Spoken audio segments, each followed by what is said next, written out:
É hora de entrevista. E estamos recebendo aqui no estúdio Bate-papo, fofoca. Alguém tem uma fofoca? Tem uma fanfic pra me contar? E muita informação. 13 graus e sol. É hora de mesa redonda com Aécio Ribeiro. São 10 horas e 11 horas em ponto, cravado, horário britânico. Patrícia Costa.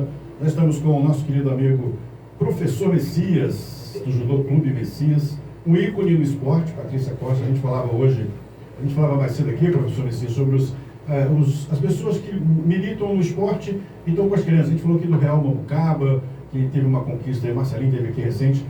Demos uma notícia dos lobinhos da Vila na área de futebol, né, de conquista também do futebol. Falamos do pessoal do Náutico, que participou recentemente do primeiro circuito angrense de natação. E não poderia deixar de falar do professor Messias, né? Patrícia Costa. Patrícia não o conhecia pessoalmente, já tinha ouvido falar bem do senhor, acho que não tem nem como falar mal do senhor, né? Messias, obrigado eu sei que você fez na correria. Patrícia, ele saiu da aula, ele falou, Rogério, eu só posso se for 11 horas. Eu falei, a gente vai até mais cedo aqui, professor. Não tem problema. O espaço é seu, obrigado por ter vindo aqui bater esse papo com a gente sobre isso. Você que é um ícone, eu sempre falo isso, para mim você é um ícone no esporte, porque, Patrícia, não é só formação de atleta, e sim formação de homens, cidadãos, na realidade. Isso. Bom dia, professor Messias, seja bem-vindo. Bom dia, Rogério, bom dia, Patrícia Costa. Patrícia Costa, e bom dia aos ouvintes da Rádio Rota do Sol. E é isso aí, vamos dar aqui um aviso para o pessoal, pediu para avisar que eu vou inclusive gravar esse papo nosso, então eu já vou pedir já que comece a gravar, que já estamos ao vivo e pode gravar. Para o seu pessoal que está nos ouvindo, a gente está fazendo a live no Facebook, e depois eu edito e coloco no nosso no YouTube, no YouTube. Então a gente tem essa gravação, se as pessoas precisarem, a gente repassa, tá bom? Fica tranquilo. Estamos ao vivo também no Instagram do programa Hora da Verdade, tá? Okay. Professor Messias, conta um pouquinho dessa história, como começou essa paixão pelo esporte. Eu não vou entrar nem no mérito profissional, né, já que você teve uma história gigante aqui na nossa região, né, de Praia Brava, do Hospital de Praia Brava, mas hoje está aqui para falar do esporte. Tem um esporte, tem uma história bacana no Hospital de Praia Brava. Na né? área da saúde. Na área da saúde, né? Ajudou muita gente. O pessoal meio quebrado chegava lá e dava um jeitinho. Não consertava, mas radiografava. Mas antes... Foram 30, desculpa, quantos anos? 30 e poucos anos? Então, você, o radiologista, ele pode aposentar mais cedo, né? Ele tem lá uma... Mas você ficou quantos anos? Eu aposentei mais cedo, aposentei com 45 anos de idade.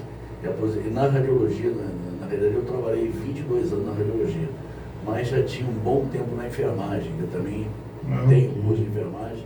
E vim para cá em 72 para enfermagem. Não tinha ninguém aqui na usina quase. Tinha 60 funcionários total. Eu vim para atender esse pessoal. Eu vim junto com o Arthur Jordão, pai do Tuca. Ele que me trouxe para cá. Eu trabalhava na enfermaria dele na Santa Casa, enfermaria de acidentados. Ele falou, vou te levar para Flor no dia, que lá é o futuro. E um ano depois ele me trouxe, eu fiquei. E entrei em 72 aqui e saí 28 de fevereiro de 98, aposentado já. Mas graças a Deus. Eu falo mesmo, eu fiz enfermagem, eu trabalhei na enfermagem numa época que se trabalhava na enfermagem, que se exercia a função na enfermagem, a gente fazia de tudo. Né? E depois quando passou para a radiologia também, eu fui o fundador também, serviço de raio-x do Hospital de Praia Brava, também se fazia de tudo. O médico pedia e a gente tinha que entender e mostrar o resultado, o exemplo para ele de uma forma que ele entendesse bem, uma boa imagem, para não deixar nenhuma dúvida no diagnóstico. Então a gente estudava muito para que isso acontecesse. Né? Então você trabalhou na Santa Casa de Angra, e depois finalizou aqui no Hospital de Praia Brava. Estágio eu fiz no Hospital da Polícia Militar, em radiologia, fiz no Francisco de Paula, que hoje é Quinta Dó, e no Souza Guiar, os colegas lá, e vim para Brava já praticamente fora da enfermagem, em radiologia. Aí deixei a enfermagem em 74 e fiquei exercendo a função de enfermagem dentro do raio-x, porque toda vez que precisava pegar, eu pegava para fazer os contrastes e tudo. Eu usava a enfermagem já na radiologia. Quantos anos de Mambucabas? Quando eu falo Nova Cabo Praia Brava, eu morei em Praia Brava um tempo.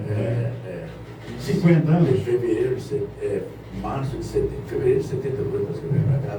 Tem tempo, tem que fazer conta. 51 anos. Uma boa ideia, 51. Eu conheci essa família dos Seixas que tinham aqui, que eram os baraneiros aqui. Eu conheci eles pessoalmente e vi abrir as vilas, né? Passar as máquinas, abrir as vilas de Mancaba, de Piprarava. Aonde a gente está aqui hoje, tinha uma represa aqui que tinha peixe grande, se pescava onde a gente está sentado aqui no estudo da Rota do Sul. O pessoal fala isso, né? Era passagem de rio, alguma coisa desse sentido. Emendava o rio com o Perequê. A passagem era por aqui. Isso, aqui tinha muito peixe, né? Onde a gente está hoje. Olha. Viu como é que é a história? Lembra quando eu falo que é um ícone? É um ícone. E a paixão pelo esporte, como é que começou? A paixão pelo Quando esporte. você veio para Angra, já praticava? Não... Rogério, a paixão pelo esporte é um troço interessante. A minha família é paulista, né? E a gente tinha no estado de São Paulo umas brincadeiras meia bruta, que era chamada mão de aloito. A gente vivia aloitando, meu pai era capelão, rezava nessas festas que tinha naquelas igrejas campal, assim, as missas campal, né? Igrejinha pequenininha lá no pasto. E meu pai ia para lá fazer a novena, festa, feira de semana, tinha novena a semana toda. Enquanto meu pai rezava lá, a garotada aloitava lá fora. Se sujava todo, mas a gente catava o colega pela perna, jogava na grama, caía também. A gente gostava disso. E essa brincadeira saía rapaz ali, moço inclusive, muito bom em defesa. Era ruim brigar com o pessoal antigamente, porque ele tinha essa defesa natural. Esse treinamento é igual lá no Xingu, igual os índios. Era a mesma aquela brincadeira que o índio tem de fazer aqueles ganchos e jogar, a gente fazia também. Meu pai ensinava isso a gente. Então, depois passou muito tempo que eu vim para a cidade, aí encontrei o judô. Falei, rapaz, se eu faço os negócios já sem técnica. Você é bom nisso, né? Agora eu aprendi essa técnica, quem me segura? E na época a gente treinava, era uma coisa. Eu comecei com um japonês que a gente treinava, o nome dele era Paulo Goiano, muito forte, pescoço, trapézio emendava do ombro no pescoço. Nossa. Era muito forte. A gente treinava para não apanhar na rua. Era a filosofia era essa, uma coisa horrorosa. Porque não tinha o que ter hoje, não tinha o perigo que tem hoje. Então a gente treinava para se defender. E a gente achava que era bom mesmo, que era valente. As diferenças eram resolvidas na mão, né? Resolvidas não tinha esse negócio de uma arma, alguma coisa. Tiro, era na mão. A diferença era na mão. Não. E na escola, o professor já falava, fulano de tal vai ser eleito para ser o representante de turma, porque ele resolve. Não adianta ir para lá, não. Então O pior que era isso mesmo, muito interessante. Eu fui representante de turma, muitas vezes chegava na sala, o pessoal falava, já foi eleito por livre e espontânea pressão, você já é. Eu tinha que ser do primeiro ano ginasial até o último, depois científico, tudo, eu fui representante de turma, o pessoal falava, não, ele treina muito, aí eu já treinava mesmo, eu já treinava. Treinei Kung Fu um pouco, treinei Karatê um pouco, mas eu gostava mesmo do judô. Eu gostava de botar a mão, segurar na roupa. E a gente fazia aquela brincadeira de aluno, todo mundo sem roupa. Com roupa era muito mais fácil. Mais fácil, né? Na rua, Rogério, ele mesmo derrubava os adversários, depois ele atendia como enfermeiro. Deixa eu ver se quebrou, deixa eu ver. Mais ou menos isso. No hospital a gente brincava, às vezes a gente. Porque existe um tipo de fratura, que às vezes ela dói numa região, mas dependendo da maneira que essa pessoa pisou, dói determinado onde o médico palpa, mas a fratura não está ali, está em outro lugar. E eu conhecia muito isso. Aí eu radiografava e dava certo. Eu falava, como é que você descobriu? Eu falei, rapaz, eu aprendi a quebrar e aprendi a consertar. Viu? Eu acabei de falar. Brincava assim com eles. Patrícia, vai perguntando, né? Vai falando isso que eu vou só ligar o som, que eu acabei esquecendo o som. Tá, ok. Mas aí o esporte veio isso. Aí quando eu encontrei o judô, eu comecei esse judô que eu faço hoje. Eu comecei um judô mais novo no judô chamado Budokan, onde valia de tudo, né? E hoje só tem um pouquinho dele lá na Vila Sônia, em São Paulo, que a japonesada não deixa morrer a tradição dele. Mas é um judô que não é aceito em competição porque ele tem, as competições têm regras que esse Budokan não aceita, né? Então aí surgiu, aí foram apresentados pra gente o judô Kodokan, que é esse que eu tô nele há 40 anos, mais de 40 anos, nesse judô. Kodokan. Esse é o judô olímpico, onde tem regra, o atleta tem que ser educado, não pode... Toda vez que alguma técnica começa a extrapolar e começa a acontecer acidente, o Japão observa, fala, não, tira fora, vamos botar uma outra no lugar, vamos melhorar... aperfeiçoar, né? Vamos aperfeiçoar para que eu possa substituir essa técnica aí, que é muito agressiva, por uma outra que não. A gente não precisa nós não queremos o atleta lesionado. Nós queremos o atleta de judô treinando, competindo, vivendo a vida toda. Porque ele não vai ser só um atleta de judô, ele vai ser um profissional em outra área mais tarde. Ele não pode chegar lá se arrastando. Tem que chegar lá inteiro, tem que chegar lá com saúde. E o que acontece, né? Por mais que você tenha uma técnica, pode ocorrer do atleta se lesionar, até quem está atacando ou quem está se defendendo. Mas inevitável. São as fatalidades, né? Sim, mesmo com a técnica, não é igual... você não pode, o que você aprende nas artes marciais, se tiver uma briga de rua, você não pode utilizá-la, não é? Mas numa legítima defesa você acaba utilizando alguns movimentos, alguns golpes para se defender. Então é inevitável você não lesionar. Difícil, né? E o Judô Clube Messias chegou aqui há 30 anos, 35 anos mais ou menos. Começamos... Eu me lembro quando eu cheguei aqui, o senhor já estava por aqui no judô. Comecei a dar aula em Praia Brava em 85. 85. Quantos atletas o senhor já formou? Incontáveis, não dá para... Mas que disputaram campeonatos assim, estadual? Muito.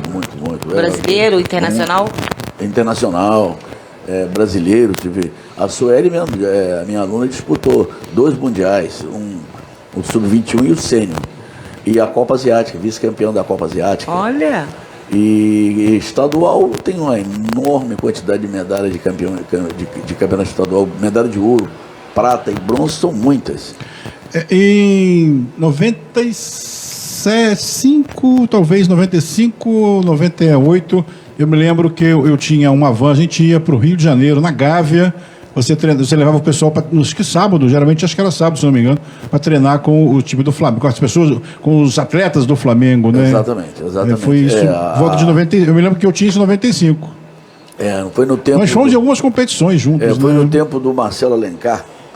Marcelo Alencar dava muita força para o judô, porque o filho dele é judoca. Só para a gente atualizar, foi prefeito do Rio de Janeiro, né? O ex-prefeito Marcelo Alencar. E os 2 filhos dele eram judoca, e dava muita força para a federação.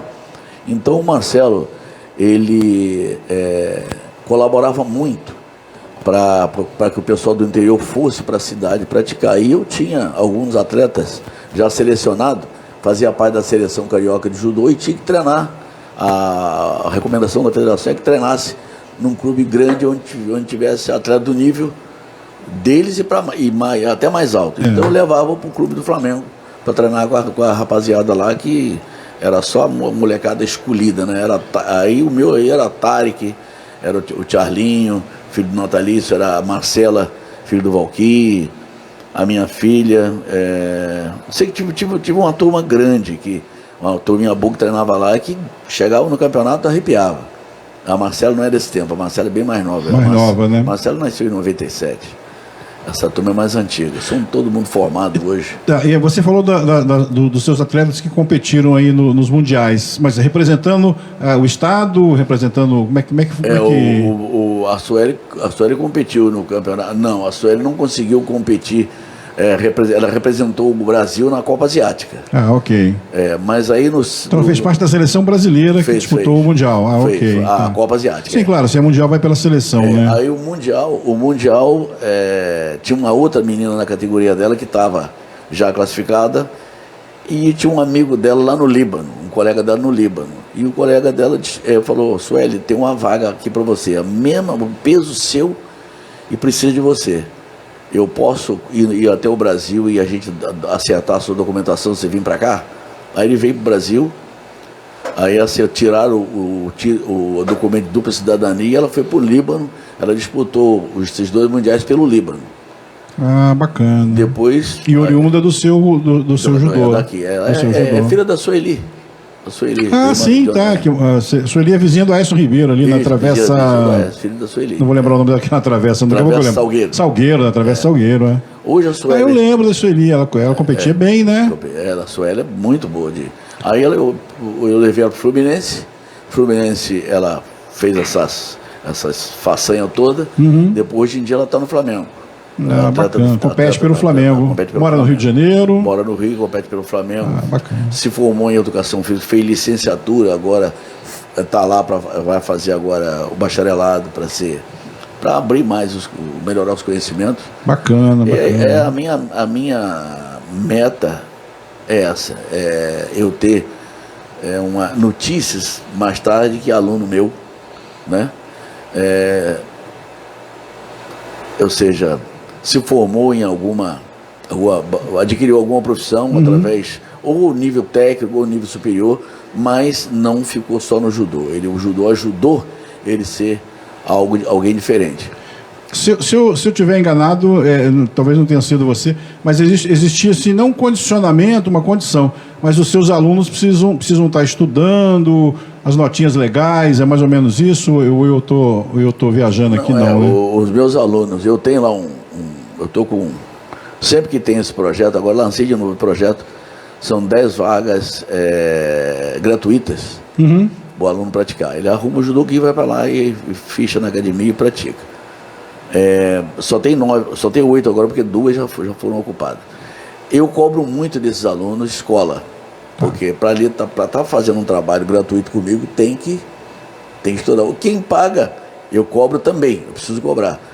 Mas aí já não tem aquela exigência igual o aluno que treina gratuito. Porque geralmente quem paga, ele automaticamente já tem uma condição boa, tira notas boas. Ontem mesmo eu estive conversando com um aluno mesmo para Brava, saiu faixa marrom ano passado, esse ano, agora, o mês passado, ele fez. Agora, semana passada, ele fez uma primeira prova lá na UERJ, já passou, mês que vem vai fazer a segunda, passando já entra para fazer engenharia. E o garoto tem 16 anos só, é estudioso a pampa. Então, é isso que o meu trabalho no judô é aconselhando as crianças a estudarem. Sim. E mostrando para eles que o futuro existe, depende do esforço, né? E falo dos sacrifícios. Quando eu faço palestra lá no CRAS, já fiz 2 palestras no CRAS antes da pandemia, pretendo voltar. Qualquer colégio que quiser uma palestra, eu vou falar da minha vida, de como eu comecei, que não foi nada fácil, e sem sacrifício ninguém chega em lugar nenhum. Sim. E essa criançada que estão aí, que acha que não vai valer a pena o sacrifício, vai valer. Sempre vale a pena. O sacrifício vale mais a pena do que a facilidade. Geralmente a facilidade não te leva a nada. Eu conversava com a Patrícia aqui em off, né, antes da entrevista, eu falava que a gente conversou várias vezes sobre isso, né, nas viagens, que a sua preocupação, em princípio, é formar um atleta, mas também formar o homem, o cidadão. Exatamente. Porque nem todo atleta ele vai ser um atleta de competição de ponta, mas todo atleta ele vai ser um cidadão, não tem como fugir. Bem e de e aí você falava muito isso, né? Uma preocupação de formar um cidadão do bem, né? Não é só para o estudo, mas com disciplina, com caráter, né, Messias? Você sempre falava muito disso, né? Autodomínio. Aquele atleta aquele cidadão, aquele profissional que não se aborrece. Preparar para a vida, né? Preparar para a vida. Os altos e baixos vai sempre ter, mas ele sabendo usar o raciocínio, eu sempre falo, não use o corpo, use o raciocínio. O raciocínio não existe barreira. O corpo existe barreira. Se você usar o raciocínio, a sabedoria, vence tudo sem se machucar. Então eu falo muito isso com os meus alunos.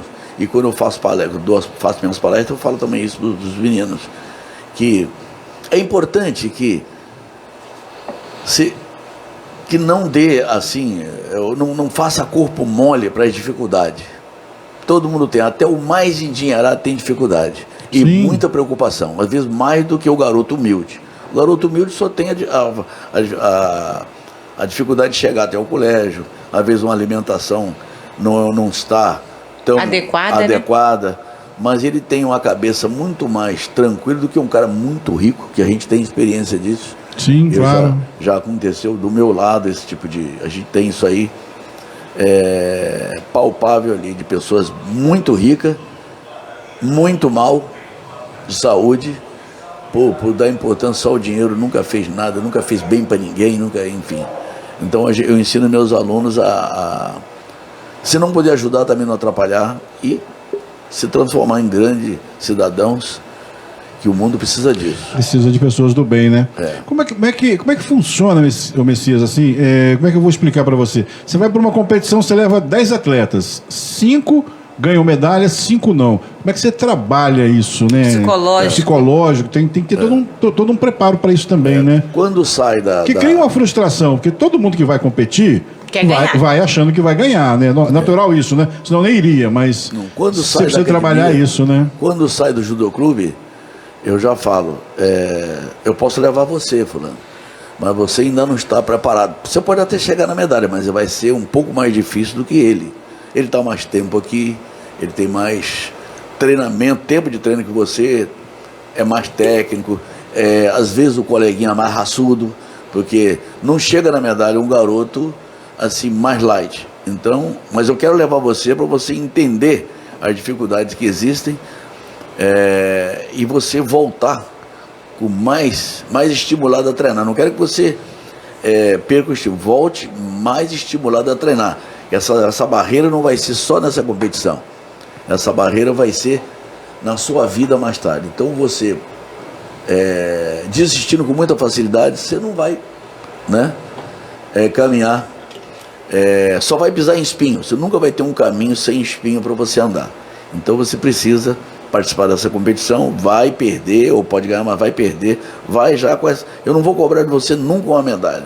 Eu quero que você vá, participe e volte, e conheça o colega, põe a mão no kimono do colega, entender que não é só você que faz judô, o colega faz, e é gostoso isso, e volta numa boa, e vamos treinar para da próxima vez superar. Esse evento mesmo agora que eu fui, eu levei 15, 3 não trouxeram medalha. 3, mas eu, inclusive um faixa marrom, isso eu estou falando que vai fazer faculdade, ele escorregou, caiu, teve uma compressão, uma crômica clavicular, não voltou para lutar, que eu falei, não volta não, já está bonzinho. Mas quando acontece isso, eu aconselho, não volte porque é uma coisa que não é nada agora, pode passar a ser. Pode agravar, então, né? não é, aquela medalha não é o final para ele, ele tem outras e outras. Então ele foi para atendimento médico, botou o gelinho, ficou legal, mas não voltou para lutar. E tem um outro que eu levei, que eu sabia que ele... Falei com a mãe, ele não vai conseguir, ele tem pouca velocidade, ainda é um pouquinho displicente, mas ele indo, ele melhora. E o garoto voltou já com outra cabeça.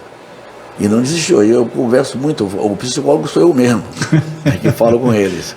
Mas você tem a psicologia da vida, né? Exatamente. Te ensinou muito isso, exatamente. Né? E o outro também, o outro que eu tenho um faixinha laranja, até esperto, mas ele pegou um atleta muito forte, maior do que ele, mesmo peso, mas mais alto, e eu falei, você não perdeu a luta, ele ganhou. Isso é importante. Perder é quando a gente relaxa, você não perdeu, você batalhou. O tempo todo, o cara ganhou numa pequena vantagem que ele levou, a bandeirada foi dele, mas você não caiu hora nenhuma, não derrubou, mas também não caiu, foi o tempo todo em pé. Isso é importante. O professor, teve... Chega só mais próximo do microfone, por favor. Isso, Isso aí.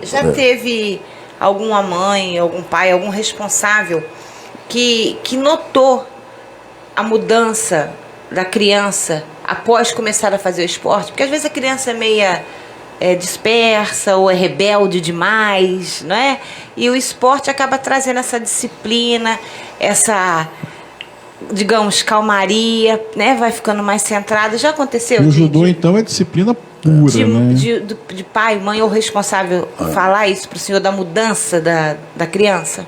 Eu diria que 100% notam isso. Lógico, não dá tempo para todo mundo voltar a mim e falar. Mas muitos chegam e falam, professor, meu filho é outro hoje. Ele foi o fulano antes do judô e agora é o cicrano depois do judô.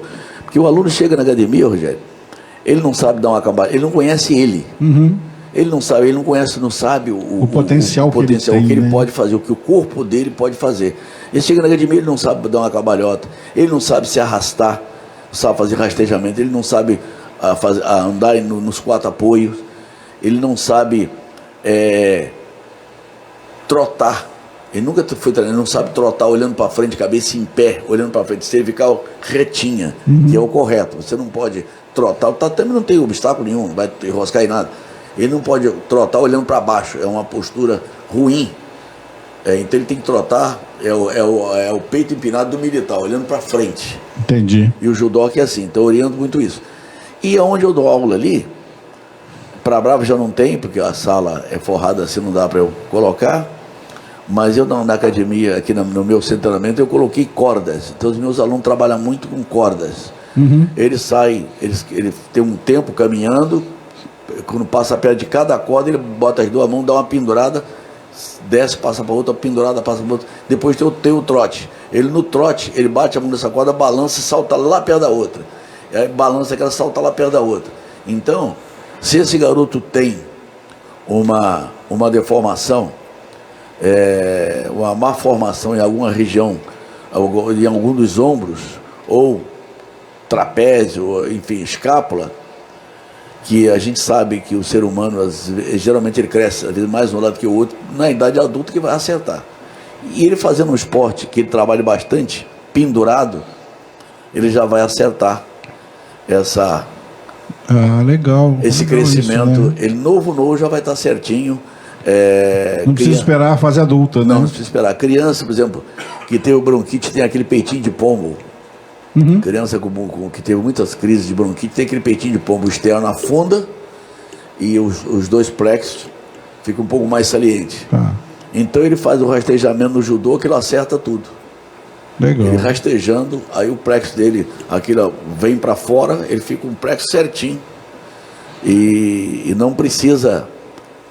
Geralmente hoje tem fisioterapia também, mas se ele praticar judô, ele dificilmente vai precisar ir lá. Além de que dá uma condição física, né, para a formação dele, né, mais para frente. As cordas dá muita condição, as cordas dá muita força no braço, muita força. E a pegada, o moleque novinho tem uma pegada absurda, segura na sua roupa, não larga de jeito nenhum. Eu falo com ele, a pegada da onça. Eu brinco muito, falo assim, qual é o material que a onça usa?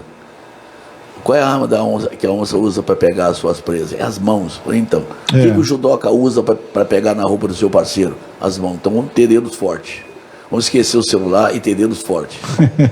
Entendeu? Legal, viu? Eu acho muito interessante, eu acompanhei ele durante muito tempo, né, nesse período.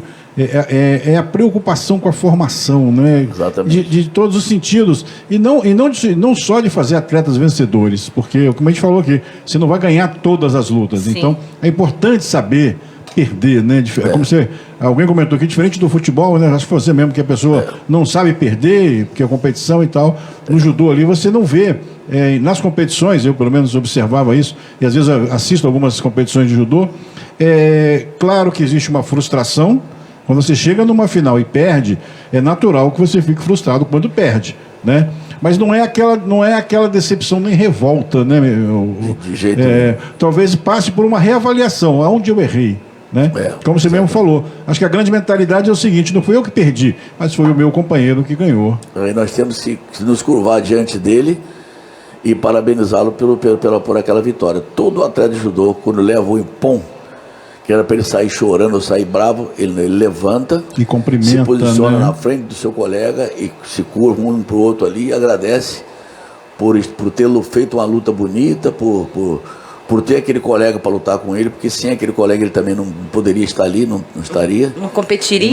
Não seria ninguém. Entendeu? Então ele... E outra que eu observo, que eu falo muito, quando um judoca acaba de ganhar uma luta e sai correndo, vibrando, e dando uma voltinha no tatame, porque aquela luta foi muito difícil. Porque se você não orientar o aluno, ele falou, ele está fazendo um pouco de... Não, ele está te valorizando. Porque ele ganhou sim, mas suou para ganhar aquela luta. Então ele comemora. Então, se sinta orgulhoso por isso, pelo colega estar assim, comemorando aquela vitória que não foi fácil, lutando com você. Uma outra pergunta, Patrícia, tempos atrás a gente teve eu não vou lembrar o nome do filme agora, que foi até uma sequência de... Karate Kid. Karate Kid. Ali a gente viu uma equipe que formavam as pessoas, os atletas, com um certo intelecto, e uma outra que não tinha uma vertente muito bacana, né? O judô não permite. Aquilo é ficção, ou não? Ou existe aquilo? Existe. Porque assim, ele usava às vezes meios ilegais para ganhá-lo, para tentar ganhar as lutas. Existe. Mas isso é coibido nas competições, né? A federação não permite. A federação de judô não aceita. É o chamado jogo sujo. Isso, Não aceita. Mas existiu muito isso. Nossa, no início, o judô antigamente, como toda a arte marcial, você chegava na academia para treinar, o professor não tinha aquela educação que tem hoje, ele escolhia 3, 4 atletas e fazia a fila para você pegar com eles. Se você perder, você nunca mais volta aqui. Caramba. Era assim. E se o cara ganhasse, ele fazia tudo para levar o cara para ele. Era tudo ou nada, né? Era assim. Desse jeito. Mas isso vai em desencontro à filosofia principalmente das lutas orientais, né? Isso. Absolutamente contra, né? Contra. Inclusive o Karate Kid, esse que você está falando aí, quando o menino ganhou o troféu, o cara que era o maior inimigo deles não deixou a direção entregar o troféu para o atleta. Ele quis entregar o troféu e parabenizar o atleta. Eu lembro. Largaram o professor mau e vieram cumprimentar o professor bom, que sabia ensinar e sabia vencer sem jogo sujo. As maneiras legais ali. As maneiras legais, Dentro do esporte. O garoto não cometeu... Sem submeter a falcatrua. O garoto não cometeu uma falta. Outro professor olhava de cara feia e falava, vai lá e quebra. Não é assim. Olha. E mudando parte, que interpretação do Sr. Miyagi, que artista, hein? Pois é. Akira Kurosawa, mas enfim. Isto. E antigamente eles estão retratando o que existia antigamente. Que era desse jeito. Né? Existia isso, né? Nas artes marciais. O judô também, no início, era desse jeito. Os professores experimentando um aluno de outro. E as técnicas foram se aprimorando, né? Melhorando cada vez mais. Aí foi entrando a disciplina, né? O que não acontecia no passado. Exatamente. Né? Então foi melhorando onde que ficou mais técnico mesmo. A gente não vê. Passou a existir as penalizações. Porque se não doer no resultado, você esquece e aplica. Mas quando dói no resultado, você já vai para a competição sabendo o que pode e o que não pode. Porque você pode ser bom para muito bom, mas se você cometer uma técnica que não seja permitido ali, você é penalizado severamente, pode perder aquela competição. Ser eliminado, né? Eliminado. Se você receber um Hansen Kumake direto, naquela competição você não volta mais para a área. Só se for acumulativo. Entendi. Né? Primeira falta, segunda falta, terceira falta, aí Hansen Kumake. Aí você volta na próxima luta. Mas se for direto por uma indisciplina, você não volta mais. Tranquilo. Gente, 11 horas e 32 minutos. Para quem está ouvindo a gente em 87,9 ou pelo nosso site www.radio Rota do Sol. Estou batendo um papo aqui muito legal, muito bacana, com o professor Messias, do Judô Clube Messias. Você citava que vocês participaram de uma competição agora recente, é isso? Isso, lá no ginásio Tutucão de Piraí. Aí eu levei... Tutucão é bom, hein? É bom. Tutucão. É o que? O pai do Tutuca, é isso? É o nome do pai do... É o centro de evento de Piraí. E deixa eu ver se eu acho. Tá, se você quiser mostrar, mostra para a câmera ali. É que a gente está ao vivo no nosso aqui, eu mostro Facebook. Ali, peraí. Deixa eu ver se eu acho aqui. Estava aqui, mas agora... O Judô Clube Messias, ele participa, né, professor, de várias competições a níveis estaduais. A pandemia nos limitou bastante, mas agora estamos voltando aqui. A foto está aqui. A pandemia nos limitou, mas agora voltamos a fazer, a participar. Se Deus quiser, a gente vai... retomando as competições, né? Tomara que Mas o judô que ficou fora ou as competições é que foram interrompidas em função da... A gente está mostrando no nosso Instagram, no nosso Facebook, né? É uma matéria no jornal A Cidade, né? Isso, que vocês foram premiados no... A gente até botou no nosso Instagram também a premiação Na realidade... E aí um crédito do jornalista Beto Carmona. Exatamente. Ele manda pra gente esse material também. Muito amigo, né? A gente tem a melhor qualidade, né? E, viu, Rogério? Parou mesmo, parou. Eu continuei pagando anuidade de atleta na federação, até para o atleta não perder essa anuidade, porque isso ajuda no exame para preta dele. Aquele que chega lá. Mas ninguém competiu, não podia aglomerar. Tá, vamos lá. Quando você fala na conquista da preta, na conquista da faixa preta. Faixa preta. Tá.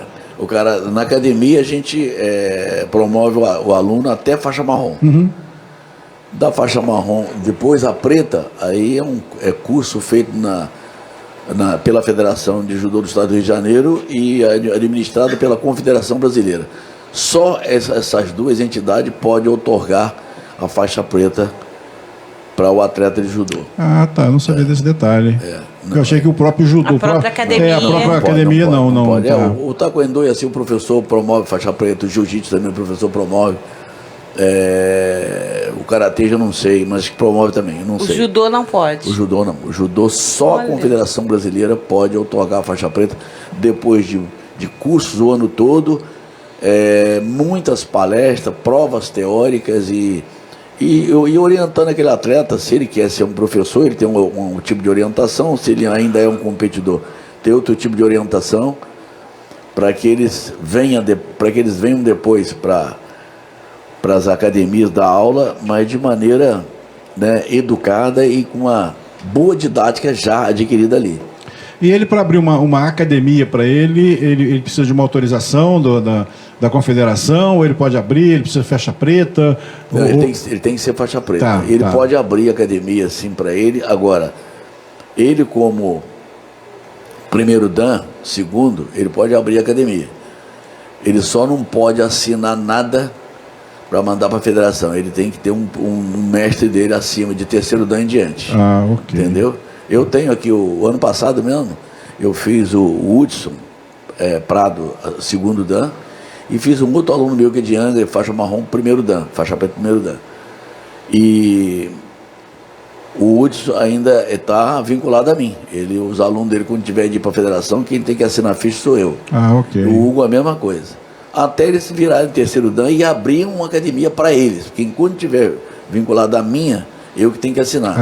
Eles têm que... Você continua sendo responsável, tudo é responsabilidade sua, né? Exatamente. Quando você está assinando. Quando eles abrirem uma empresa, com CNPJ, tudo que tiver, e registrar na federação a academia deles, e pagar o que a federação cobra lá no registro, aí sim, aí entre o professor e a federação. A joia. Vamos voltar a falar da competição do Tutucão. Tutucão, exatamente. Aí é o que? É uma etapa de um circuito estadual? Não, como é que é? Uma competição isolada? São copas? São circuitos? Não, o circuito sul-fluminense o circuito, o 5º núcleo regional é um órgão da Federação de Judô do Estado do Rio de Janeiro. Entendi. Então é o chamado núcleo, né? 5º núcleo regional Vale do Paraíba, que ele faz esses encontros, esses eventos, e chamamos de circuito sul-fluminense. Por quê? Tá. Porque a região toda, né? Sim, abrange todo... Abrange a região toda, a Costa Verde aqui, e Vale do Paraíba lá, então o circuito sul-fluminense. E a gente, para o aluno ele adquirir técnica, ele acostumar com torcida, então a gente vai para esses eventos de interior, um evento não tão arrojado igual da federação, nem a quantidade de alunos é bem menos. Esse teve 375 atletas. A federação, o evento dela pequenininho, tem 600.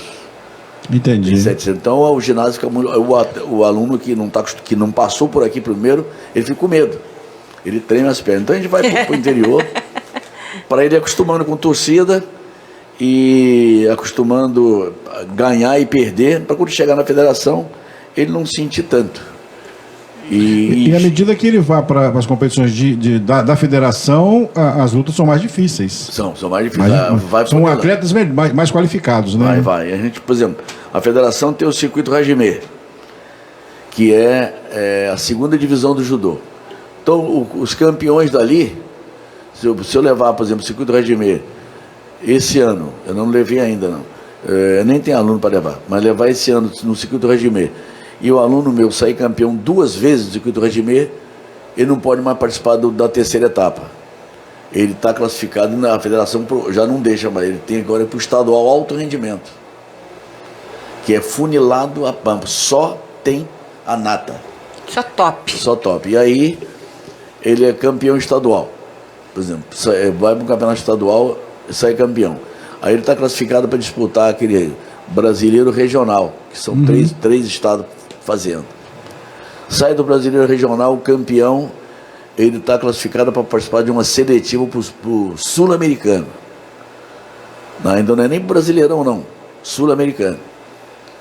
Aí ele vai para o sul-americano. Sai prata, ou sai bronze, prata, ou ouro, melhor ainda. Aí ele volta, aí ele está classificado já para disputar um brasileirão nosso aqui, que aí entra São Paulo, entra Sul, entra, enfim, o Brasil todo. E São Paulo não é fácil, não. São Paulo é brabo, São Paulo é muito forte do Sul, aquele Sergipe lá arrebenta, não é fácil. Então é lá que saem os atletas, Pinheiro, saem os atletas da seleção brasileira. O Pinheiros tem essa tradição do esporte, né? Ele não é um clube de projeção nacional em termos de futebol, né? Não, mas o esporte amador ele talvez um dos mais fortes de São Paulo. Ele é de São Paulo e o Sergipe é do Sul. Do Sul, Sergipe é Rio Grande do Sul, São os times amadores, né? O Pinheiros foi protagonista no basquete durante muito tempo, né?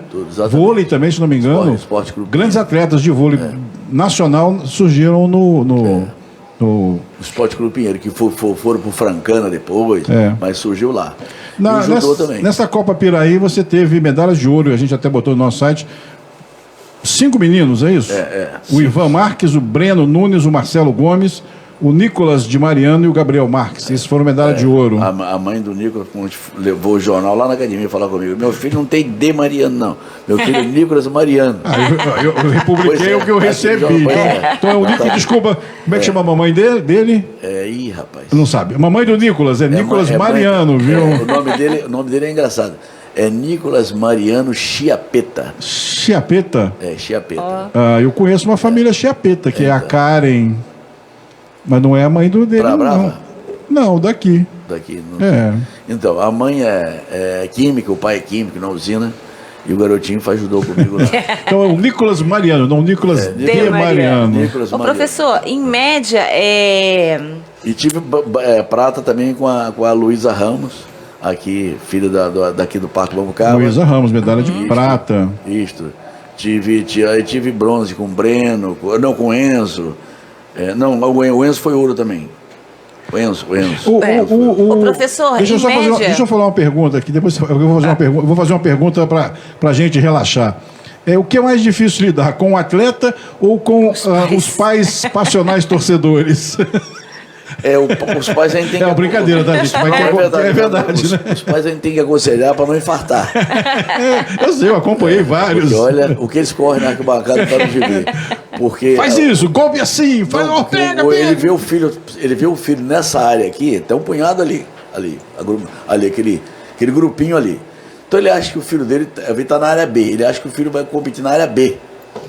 De repente, o ginásio cheio, de repente ele veja a menina levando o filho dele, mas o adversário dando volta. Vai lá, e ele olha, assim, sai gente descendo, e sai menina.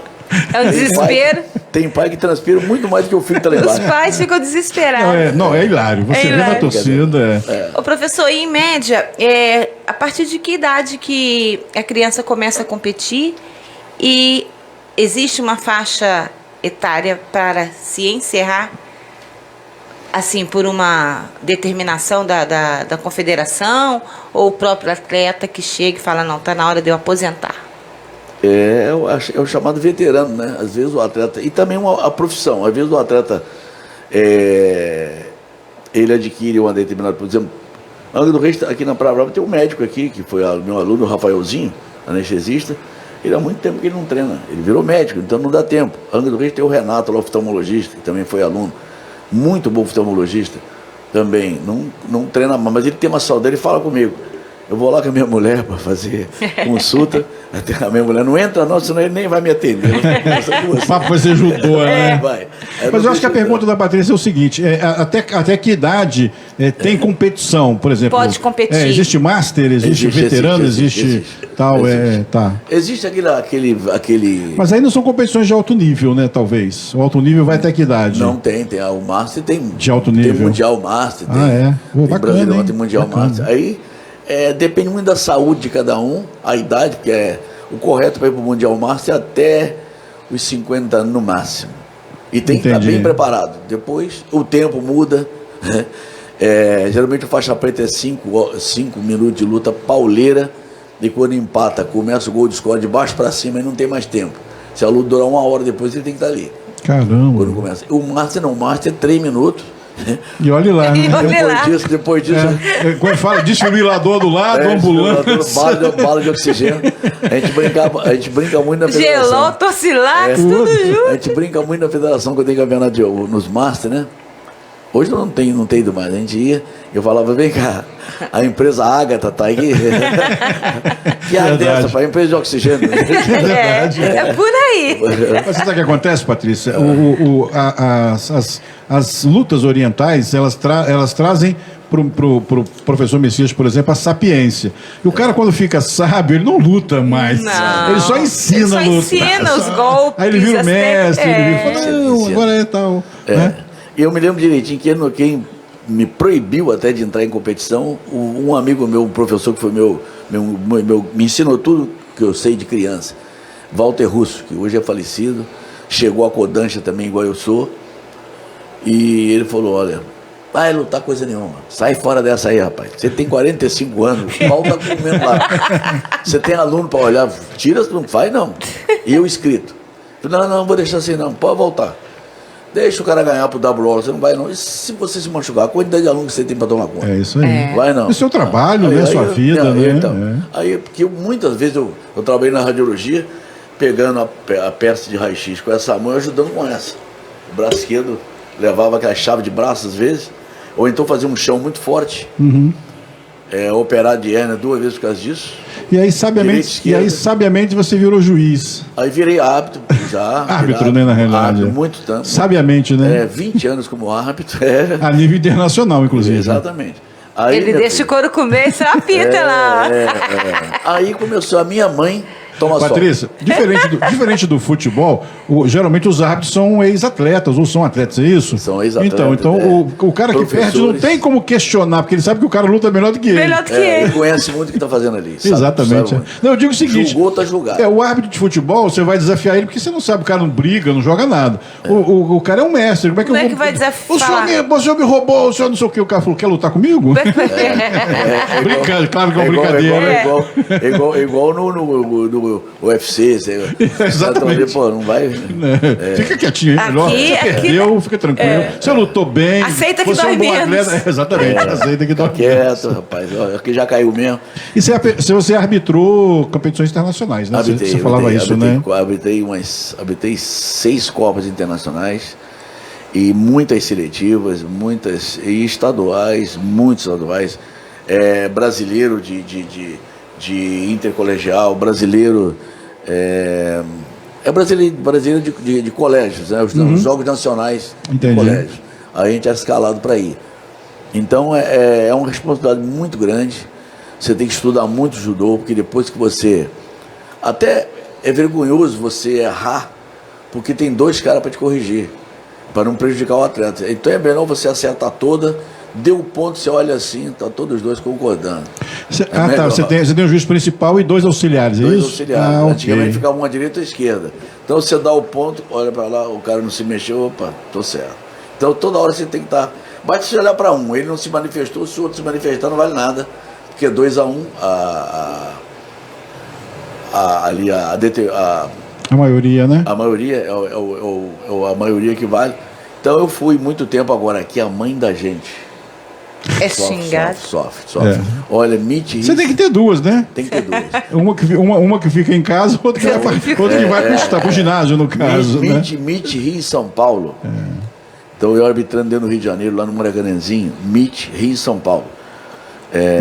Aí, rapaz, a turma do Flamengo não é mole. Torcedor, se for preciso, Bem passional, né? desce a arquibancada e sai no cacete. Aí, rapaz, São Paulo também não é mole.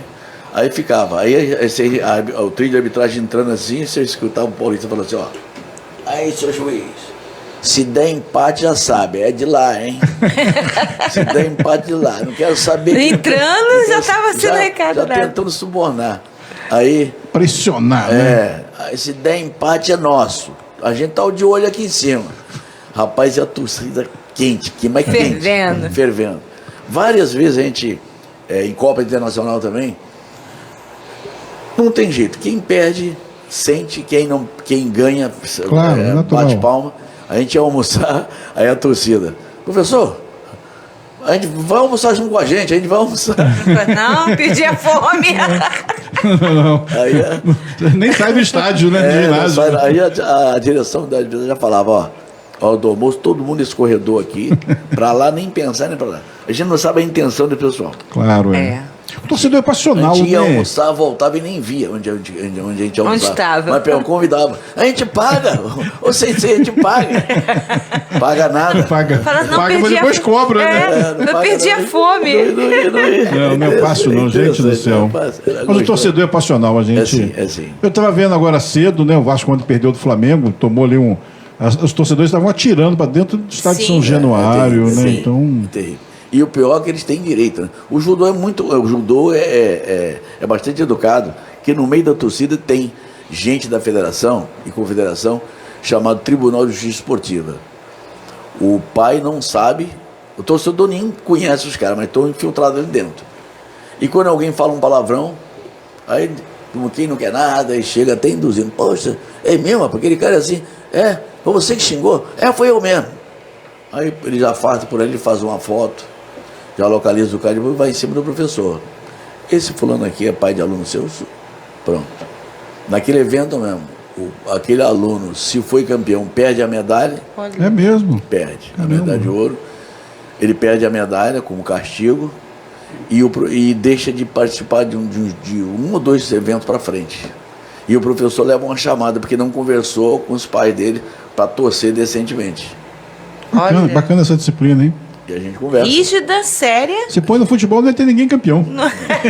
A gente conversa. Ia ser todo mundo WO. Não, é aquilo, né, Rogério, que a gente sempre fala aqui, todos têm direito de reivindicar, né? Aí estou insatisfeito, meu time, né, voltando aí ao futebol, como você falou. Mas daí você destruir, agredir, né, as pessoas, isso não é o esporte é vida, é saúde. Eu falo muito em casa com a minha esposa, quando eu vejo esse tipo de manifestação. Cara, a gente comentou aqui, né, Patrícia? Sim. Jogo Vasco e Santos em São Januário.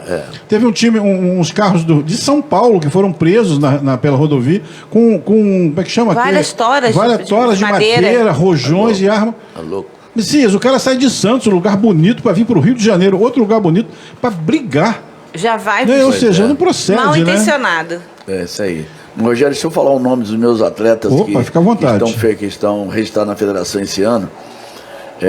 Vou falar aqui, Gabriel Leal Guimarães, Nicolas Galhardi, Gabriel Dias, Miguel Cardoso, Gabriel Marques, Maria Luísa, Nicolas Mariano, Arthur Lima Rodrigues, Maurício Santos, Marcelo Gomes, Samuel de Oliveira.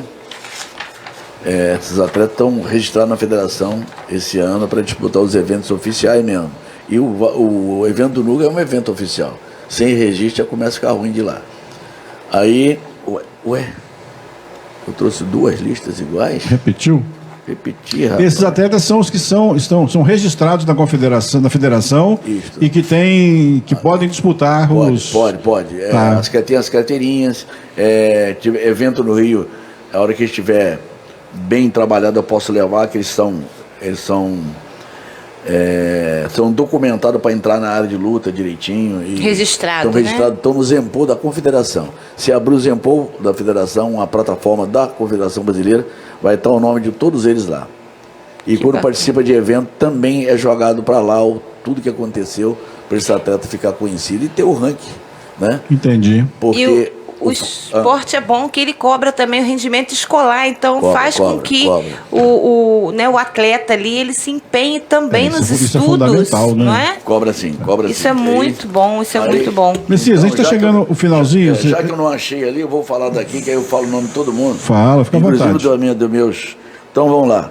Aí eu tenho, na parte maior, eu tenho Rodrigo Machado, Alain Amaral, Gabriel Peniche, Diogo Pacheco, Caio Lucas, Murilo de Bulhões, Samuel Amorim, Gabriel Leal de novo, Luísa Ramos, Breno, Thales, Bernardo Barbosa, Bernardo Guerra, Bernardo Barbosa e Bernardo Azenberg, né, melhor dizendo, Nicolas Mariano, o Enzo não está lá comigo mais porque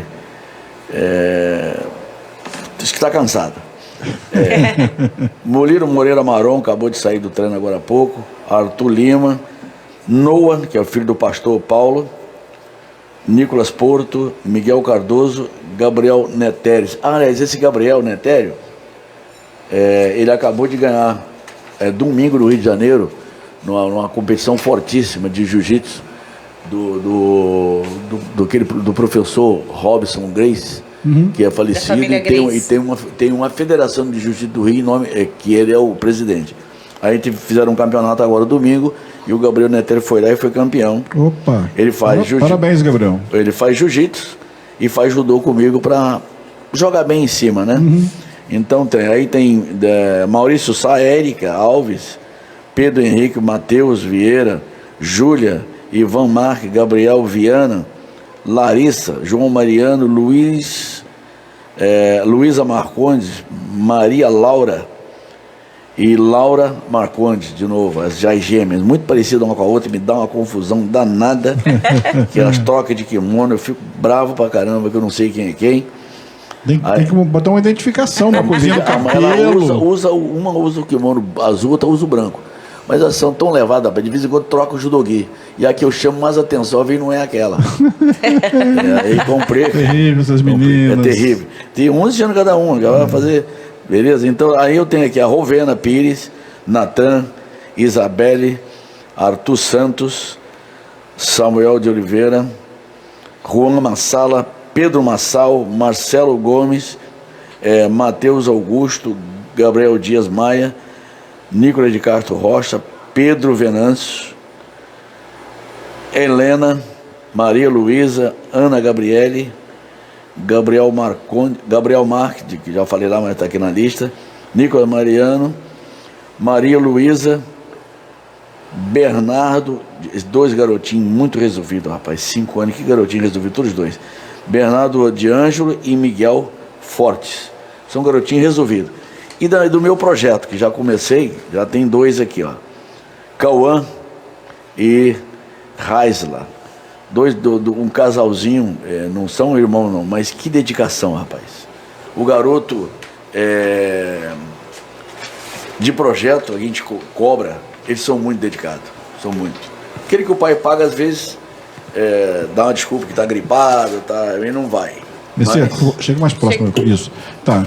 Quando você fala do projeto, é aquele projeto das vagas gratuitas, né? Exatamente. Okay. Então eu tenho 8 vagas. E como é que faz para procurar você, Messias? Tem 8 vagas ainda. Essas vagas gratuitas são toda terça, toda quinta, de 9 às 10 da manhã. Tá. Além de eu ter essas 10 vagas gratuitas, que agora só tem 8, né? Mas se chegar aos 10, eu ainda boto lá. Cabe, né? Cabe. Igual o coração de mãe. Isso é bom. E tenho 10 vagas para o atleta também pagando na parte da manhã, pagando R$50 só por mês. Né? 50% do valor que eu cobro. À noite, a mesma coisa, mais 10 à noite, pagando 50 também. Já tem uma menina à noite que já entrou nesse projeto. É um valor bem baixinho para o pai pagar e eu trabalhar esse filho dele, essa criança, fazer parte daquele grupo de elite que a gente tem. Entendi. E se transformar num grande cidadão, uma criança referência por onde passar, diferente no colégio, muito mais estimulado a estudar do que aquele que não está lá ainda com a gente. Enfim, o judô é isso. O judô, ele é o esporte, segundo a Unesco, não sou eu que estou falando, né? Mas tem um cartaz grande da Unesco. O judô é o esporte que mais educa e melhor educa dos 4 aos 21 anos. Caramba. Então, pai e mãe, vai lá que a gente vai trabalhar a saúde do seu filho. Se ele tiver sopro, pode mandar que esse sopro dele desaparece. Se ele tiver algum problema, como eu falei aqui, teve muito bronquite, ou tem bronquite, cansa muito, o exercício vai curar isso. O Aurélio Miguel, que foi o nosso campeão olímpico, entrou no judô para curar bronquite. E tem N atletas aí que entraram no judô para curar bronquite, curar asma, e hoje viraram atletas de ponta. Viraram atleta de ponta. E aí, como é que faz, Messias? Procura você? Toda terça e quinta eu tô lá na parte da manhã. Passa o endereço e à noite pra gente. Rua das Flores, 64A, antiga Rua 28. Para quem vai pela Rua 7 de Abril, chegou ali na rua, desce para a esquerda. Exatamente, passou a igreja em direção ao antigo portal que tinha ali, né? Isso, passou a igreja do pastor Paulo, que tem um arco na frente, e uma padaria chamada Que Sabor, passou esses dois, essa igreja, essa padaria, entra à esquerda. Entrou à esquerda, logo na frente vai ter um portão de madeira grandão e um banner meu lá na porta. Agora tem até uma plaquinha que eu botei lá falando do projeto.